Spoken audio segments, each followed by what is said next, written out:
Para pemirsa Sianto.id, ketemu lagi dengan channel pendidikan Anda, channel untuk amar ma'ruf media sosial, channel untuk konten alternatif bagi channel yang tidak mendidik, channel-channel yang hanya berbasis pornografi dan pola hidup yang hedonistik. Nah, saudara, jangan lupa klik subscribe jika Anda memandang bahwa channel ini bermanfaat buat Anda dan juga saudara, kolega, anak cucu saudara semuanya. Kita kali ini akan berbincang-bincang mengenai guru berprestasi. Bersama kita adalah seorang guru yang berprestasi di Kabupaten Ngawi. Juara pertama, juara 1 guru berprestasi. Beliau adalah Mas Heri Teguh Wiono, dan juga inilah orangnya yang berada di balik Sianto.id sebagai orang yang menata penampilan video kita. Beliau adalah editor channel kita. Nah, kita sapa dulu dalam episode yang pertama ini. Assalamualaikum warahmatullahi wabarakatuh, Mas Heri. Waalaikumsalam warahmatullahi wabarakatuh, Prof. Yanto. Ya, apa kabar Mas? Baik-baik? Alhamdulillah, baik. Siap, ya, Prof? Ya, alhamdulillah sehat walafiat Mas. Dan ya, kita harus sering olahraga supaya sehat. Bukan sering, memang kewajiban olahraga. Dan Mas, ini kan Mas Heri adalah juara 1 guru berprestasi di Kabupaten Ngawi. Gimana Mas? Bagaimana ceritanya bisa mencapai sana itu? Jalannya liku-likunya seperti apa? Terjal, naik turun dan sebagainya. Ceritain Mas, supaya guru-guru yang lain itu terinspirasi. Siapa tahu akan ada penilaian lagi guru berprestasi tahun yang akan datang. Gimana Mas? Baik, terima kasih atas kesempatannya, Prof.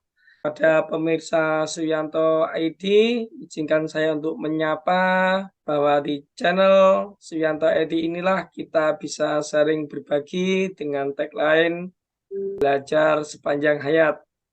Terkait dari pertanyaan awal Prof. Yanto tadi, guru berprestasi yang kemarin dilaksanakan di Kabupaten Ngawi, bahwasanya setiap pendidik atau guru itu bisa mencapai sebuah tujuan dengan syarat bahwa kita mempunyai komitmen, kunci pertamanya. Dan kebetulan pada saat bulan Februari itu diinformasikan oleh Dinas Pendidikan Kabupaten Ngawi terkait pemilihan tenaga pendidik atau guru berprestasi. Pada saat itu saya mendapat amanah dari sekolah saya di SMPN 2 Karanganyar untuk mewakili, Prof. Ya, ya. Ceritanya itu ada 2 kegiatan, Prof, perlombaannya. Di hari pertama itu adalah tes tertulisnya, Prof.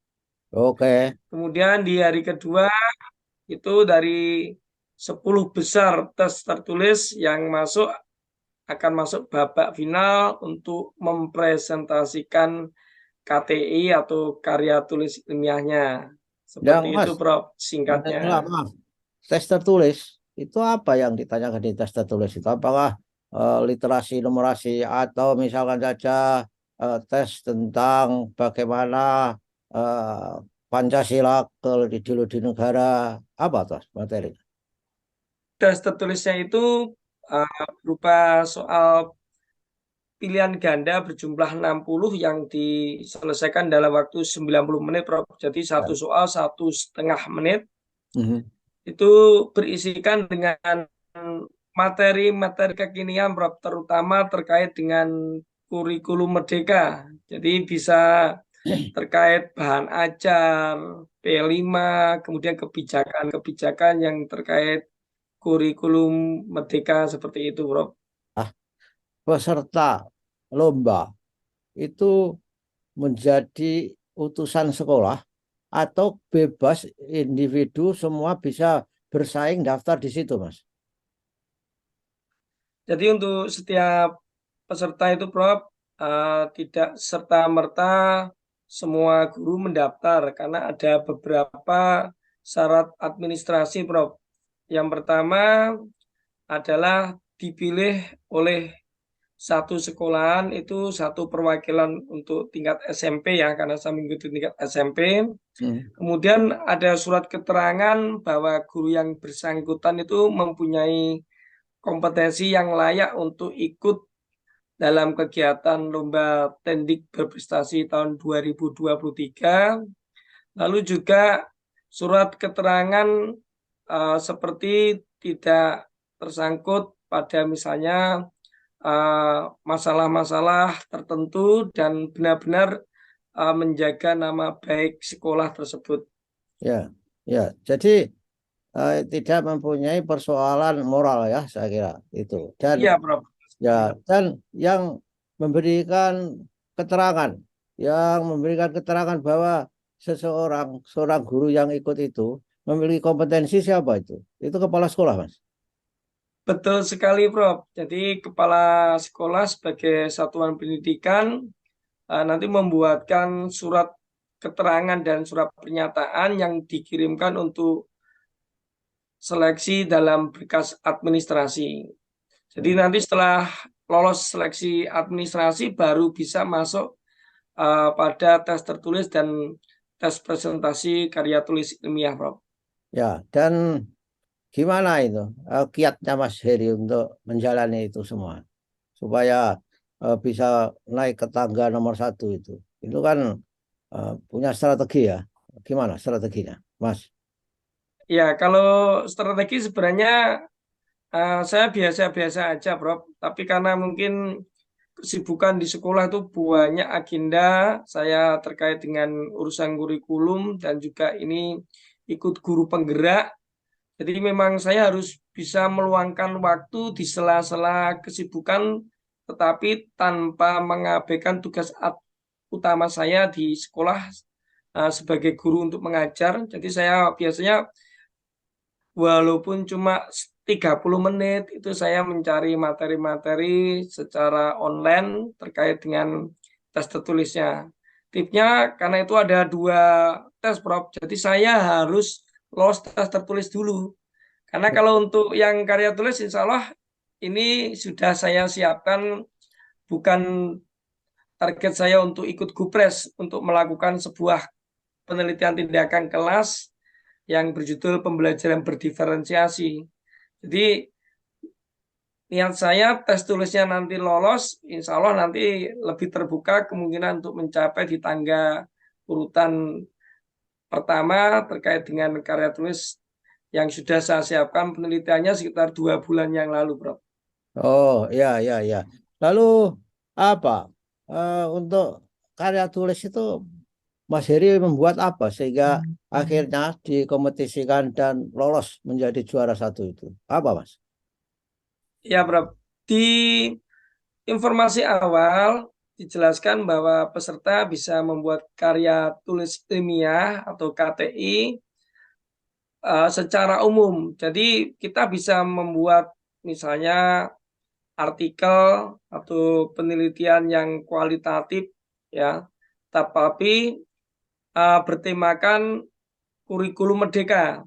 Oke. Nah, atas saran dari kepala sekolah saya, kebetulan kan juga melihat saya sudah melakukan penelitian, maka saya membuat KTI-nya itu berupa PTK dan ini saya mengangkat tema pembelajaran berdiferensiasi sehingga dalam PTK saya ini sudah mengakomodir bagaimana pembelajaran yang matching dengan kurikulum merdeka. Mulai dari modul ajarnya juga sudah sama, kemudian juga terkait dalam pembelajaran diferensiasi itu ada strategi atau langkah-langkahnya, Prof. Hmm. Jadi ada diferensiasi konten, ada diferensiasi proses hingga diferensiasi produk. Seperti itu, Prof. Lalu bagaimana mengenai PTK itu yang dihasilkan? Dan pada akhirnya PTK itu adalah sebuah penelitian tindakan yang tujuannya itu adalah untuk memperbaiki praktek-praktek pembelajaran. Apa yang ditemukan Mas Heri di penelitiannya itu? Baik, Prof. Jadi sebelum saya melaksanakan tindakan kelas ini, saya bersama guru mitra di sekolah kami itu mencari fakta-fakta yang ada di kelas, terutama pada mata pelajaran IPA terkait hasil belajar siswa yang rendah, kurang termotivasi. Kemudian kalau kita hubungkan dengan koherensi perkembangan kurikulum Merdeka itu, bahwasanya dalam era kurmer ini setiap siswa itu kan mempunyai karakteristik yang bervariasi sehingga tidak bisa kita samakan dalam pembelajarannya. Berangkat dari hal itu, Prof, saya menggunakan sebuah strategi yaitu pembelajaran berdiferensiasi. Itu, Prof. Jadi saya mempunyai nilai plus, alhamdulillah, karena ini sudah kita laksanakan penelitiannya di kelas 7 tentang materi interaksi makhluk hidup dengan lingkungannya. Kemudian kita juga ada kebaruan dalam penelitian ini, Prof.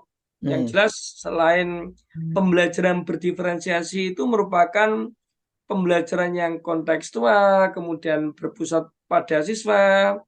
Pembelajaran ini juga sesuai dengan Kurmer dan menerapkan dimensi profil pelajar Pancasila. Dan nilai utamanya adalah itu, Prof, mengakomodasi kebutuhan siswa dalam belajar. Mungkin supaya waktunya nanti tidak lama, Prof, kita akan membahas di next episode, Prof. Intinya nanti siswa itu kan ada profil atau gaya belajar yang auditori, gaya belajar yang visual, dan kinestetik. Dan ini kita akomodasi dalam sebuah strategi pembelajaran, yaitu pembelajaran berdiferensiasi, Prof. Oke, baiklah, saudara-saudara, para pemirsa, kalau Mas Heri menyebut KTI itu adalah karya tulis ilmiah. Jadi salah satu yang dinilai dalam lomba guru berprestasi ini adalah karya tulis ilmiah. Baiklah, tadi Mas Heri menjanjikan bahwa untuk pembelajaran berdiferensiasi akan kita bahas pada episode kedua supaya tuntas. Karena kalau kita bahas sekarang ini waktunya tidak cukup, sehingga kita kembali lagi di suyanto.id podcast ini, Mas Heri, minggu depan ya, Mas Heri ya. Yes, siap, Prof. Ya, begitulah saudara, sampai ketemu minggu depan di episode kedua. Wassalamualaikum warahmatullahi wabarakatuh, Mas Heri. Waalaikumsalam warahmatullahi wabarakatuh. Matur suwun, Prof. Sami-sami, Mas Heri.